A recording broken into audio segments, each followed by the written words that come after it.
I'm Corey Koppel with Fox 5, and you're watching wutshood TV.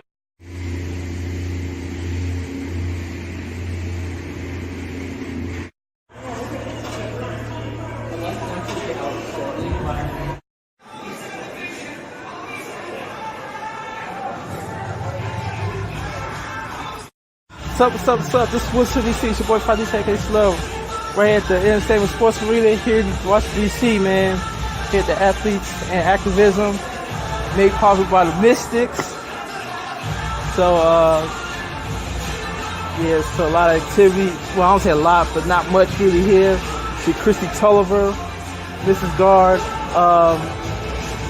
Right now, I think Jamel Hill supposed to be hosting. I think John Carlos, the Olympic gold medalist. John Carlos supposed to be here. I think some of the misplay may be here. Tasha Cloud supposed to be for a panel. I think Marcellus Bennett, former NFL player. So I think some other athletes supposed to come by, have a panel, and I may go up front. Really, I'm allowed to record, but I don't know. I'm allowed to record, but it's real dark right now.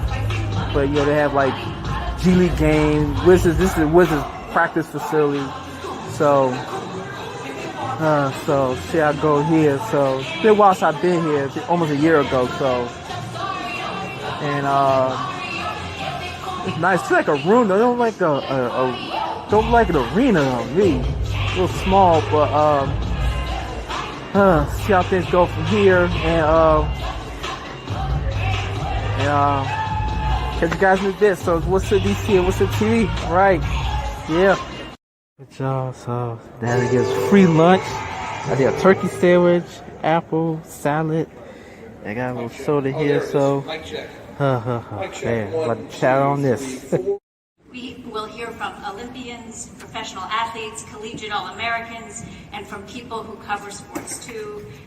Congress Heights and Ward 8. We promised, we said that Ward 8 would be the only community in the country to house an NBA, a WNBA, a G League, and an NBA 2K team, and I'm so grateful that our city and Events DC and Monumental Sports all came together, and this Saturday we have wanted to be a servant in service to everyone in this audience. As one of our great leaders on the court, and also as a coach now for the Washington Wizards, and that kind of cross talent sharing, I think you'll see a lot more from us. And with that, please help me to welcome Christy Tulliver. Christy.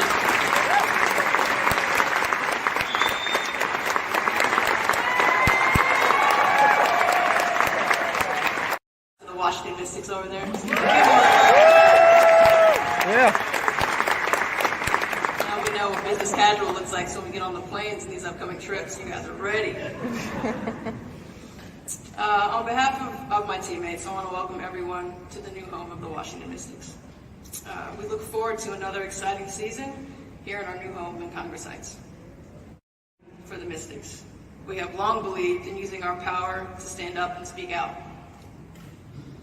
We are a team of women who care about a number of different issues, from raising awareness about mental health to bringing opportunity to young women and girls, and we are a team of advocates and activists. Being discussed in smaller communities, often hidden away without media coverage. A scheduled game. Because sports gives us as close to a meritocracy as we can think of in this society, it often can be a leader in terms of changing how we in society view one another.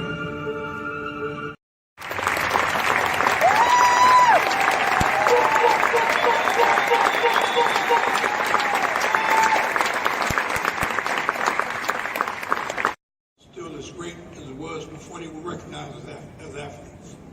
How do you go and measure the impact that athletes have when it comes to activism? I think it goes far and wide. An athlete is recognized universally as well as the President of the United States. mean, you can look at Michael Jordan or Muhammad Ali or Jackie Robinson or Jack Johnson. All of them had a voice. The extent to which we see social change.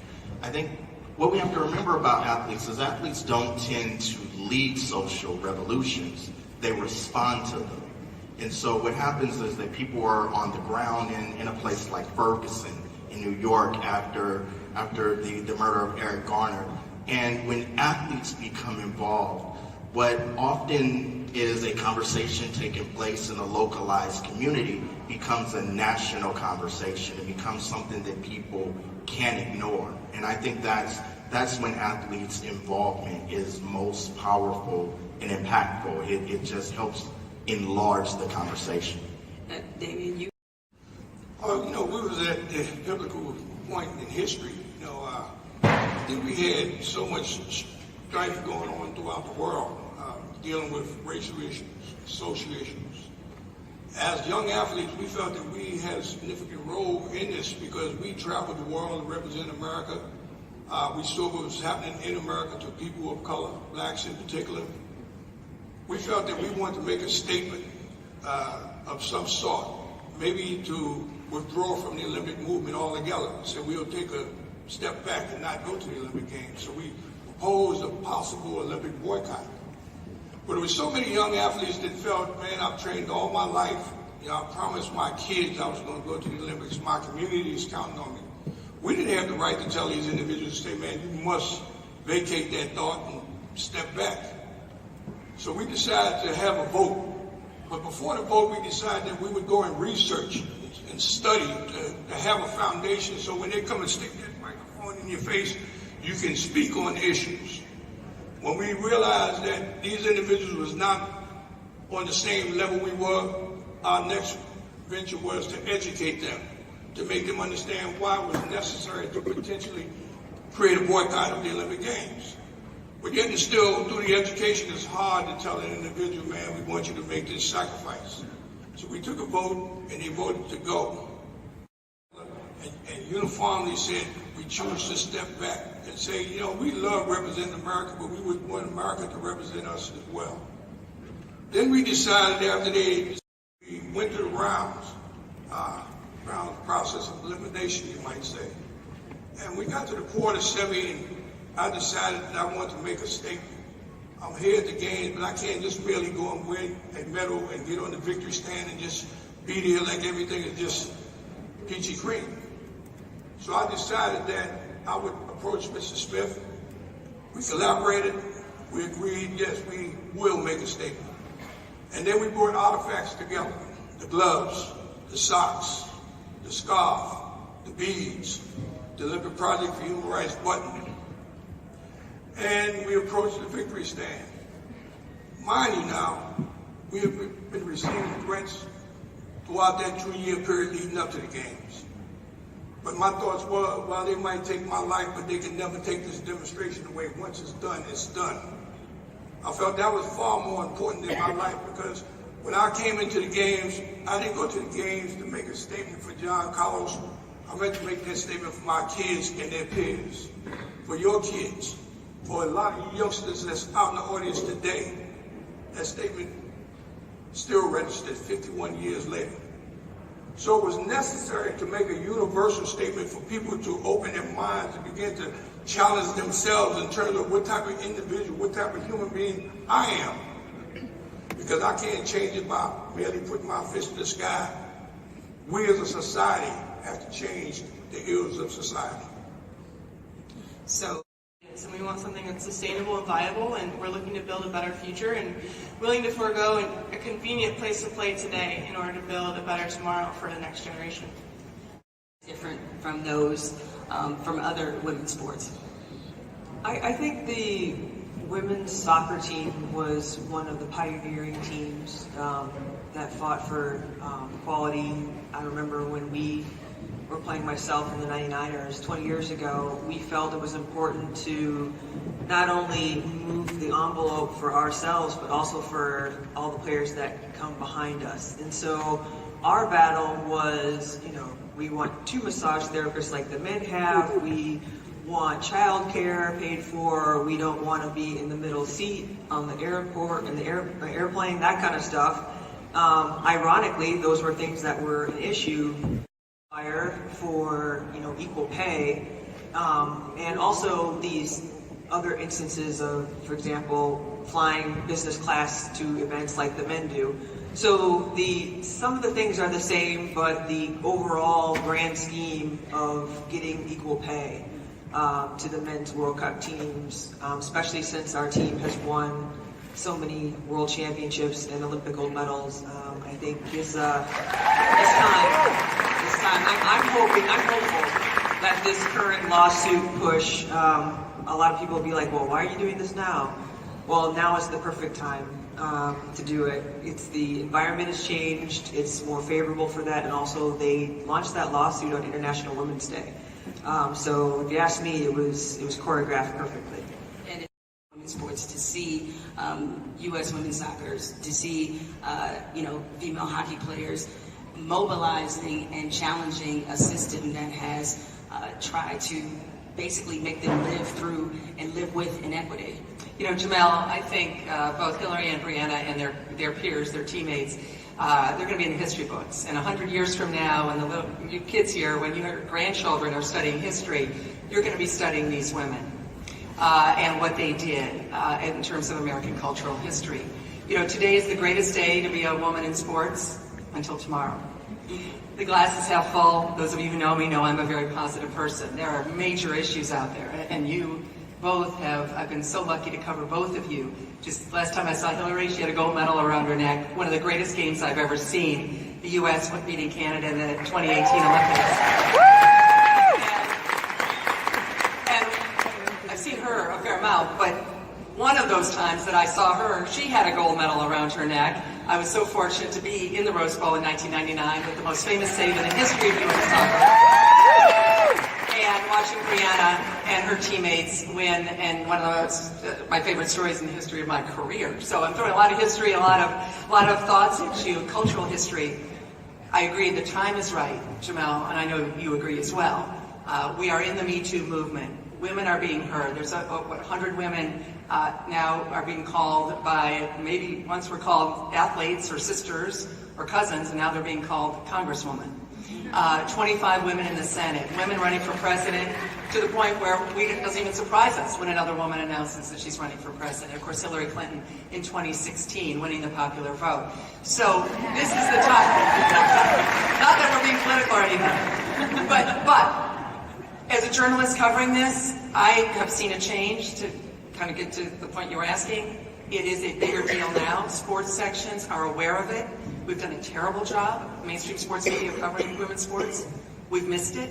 We've blown it over the last 30, 40 years.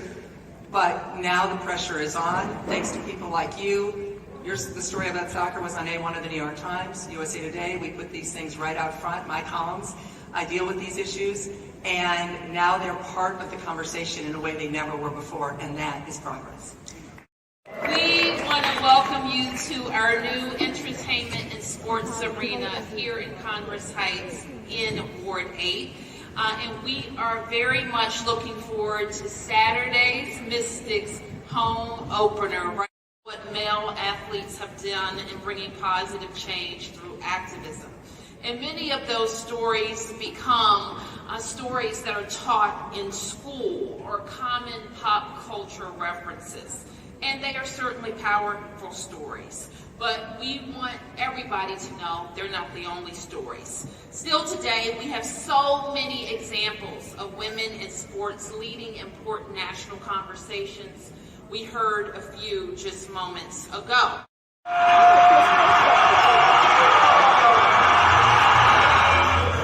Winning those games and winning those championships, man, it was like the best feeling like on earth. You're out there winning 1 year after the next, after the next.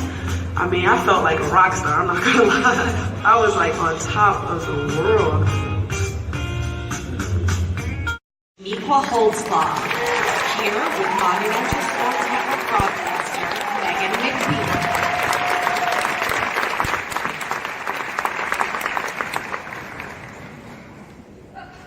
Conversation about mental health. That was a piece of the movie and the documentary that is coming out very soon on you. It's out already. It's out already. Yes, but It's out already. 2 years. Okay, so with mental health, especially specifically in the African American community, it's a tough conversation to have. It's a conversation that doesn't really get spoken about. What do you think plays a role in that? Well, I think if you look at the African American community, we're people that have dealt with oppression, people that have been dehumanized, and that creates a trauma. But one thing that's been able to guide us forward is our faith. You know, we pray. You know, we're very headed to church. We get together. You know, we hope for a better tomorrow. But when you add in mental health and wellness, what's tough is you can't pray everything away, especially if it's a chemical like imbalance. You know, you have to kind of move people forward to get the help that they need. A couple years ago, I would say like 10 years ago, you would see a lot of church having counseling centers. And if you take it back, maybe even 20 years, and that counseling center was maybe for marriage counseling, you know, maybe some financial literacy. But now I go to churches around the world, and now it's like mental health and wellness, you know, helping people who, you know, have lost jobs and recover, you know, people that have lost loved ones recover. So that's just really great because the church plays a big role in the healing of people. And to see, you know, now the Black church and suicide, you know, conventions and things like that to really help people heal is amazing. For people that what happens and what makes athletes individually decide to take on issues that they're passionate about and issues they feel like will make society better. Natasha, I want to start with you. You were a part of the WNBA blackout in response to Black Lives Matter. Tell us just how that came about and what made you decide to participate. Yeah, collectively as the WNBA, we were trying to figure out what was the best approach to approach those situations. Some teams had protested with shirts, some teams had already done some media blackouts, but for the Mystics, we were trying to decide what was the best way that we wanted to handle things, knowing that it was still a touchy topic. We knew what we wanted to get across, but how do we do so in a conducive and constructive way? So for us, it was to do a media blackout. So media blackout, for those of you that don't know, after the game we're required 40 minutes of media where they can ask us whatever questions, and we made it so that we were not answering any questions about the game. We would answer, we would have one spokesperson who at the time was Kia Vaughn for us to speak on what was happening within our society, within our country at the time. So for us, that was our best approach, to be united, to have a united front. We wore all plain black shirts, no WNBA logos, and really just wanted to come across as a united front, you know, of all walks of life, white, black, straight, gay, it doesn't matter. We're all united in this fight that's going on right now in our country. You also made you decide to lend your voice to that particular issue.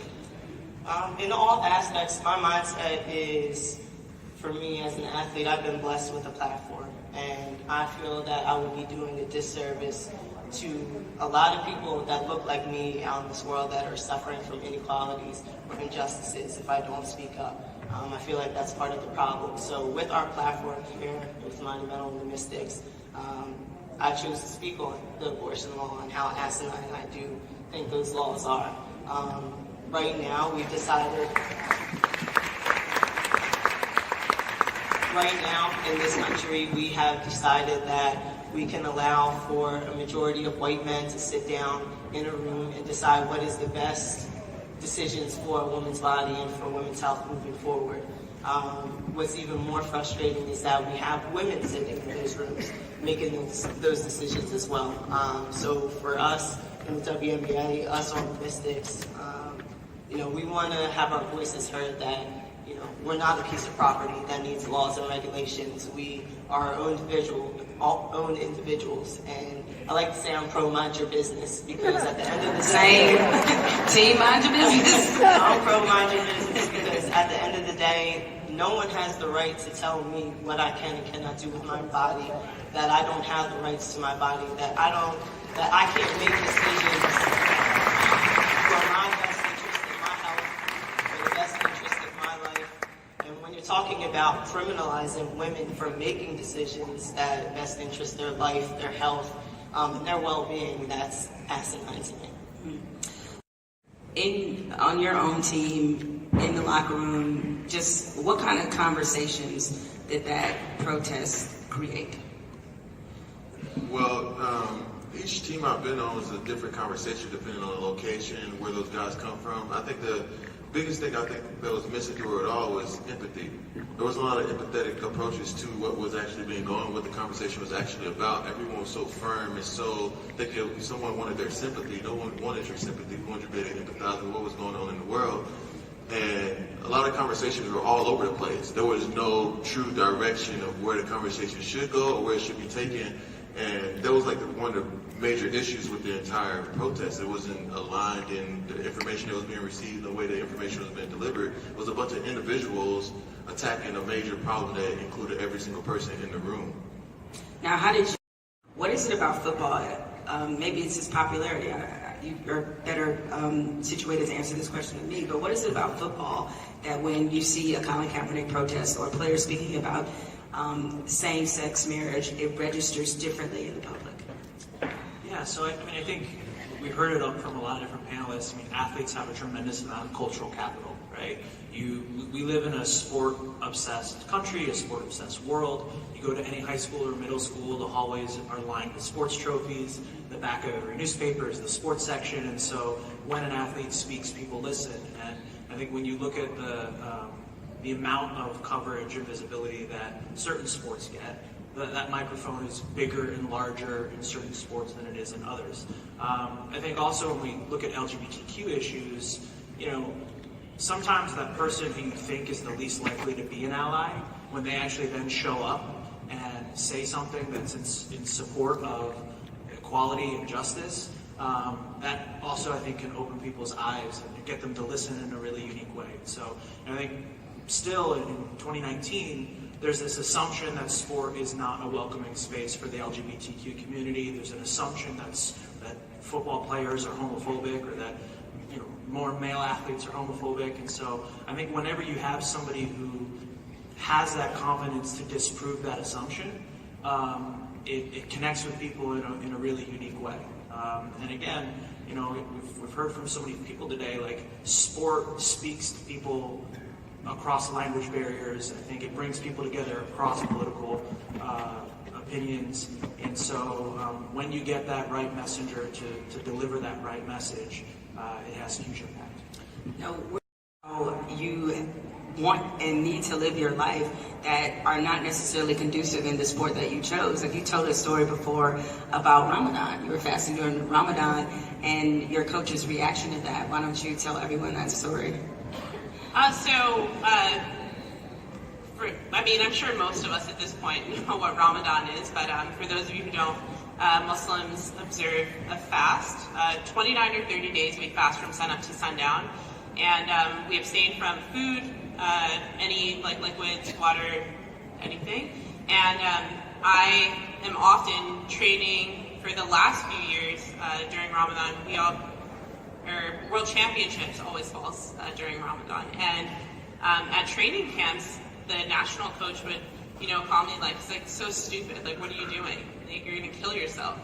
And he, imagine like in that kind of public space to be antagonized and made to feel, different, but also made to feel inadequate as an athlete, right? Like, he didn't see the connection and how important my faith is to me. And for me, I've always put my faith over my sport, but I know that abstaining from food and water, it's of the mind, right? I know where my meal is going to come. I know when the sun goes down, I can eat again. And I realize that not everybody has that opportunity. There are people who fast who don't know when they're going to, be able to break their fast because they may not have access to clean drinking water or food. And for me, having to participate in a sport at the elite level, not always easy, but it's definitely harder when the people around you make it more difficult. What's up, back with y'all, man? Just got out there. Yeah, I was in there. I think they didn't start till like 12, really. So I was in line, get in for I think on like the hour. I was on the first period in line. And so I was able to get in the line, get in the arena. It's a real small arena. You know, Jamel Hill kind of was the host of it. They had Shiko Holslaw there, former Mississippi player. Tasha Carter, current Mississippi player, was there. So, you know, had other people, John Carlos.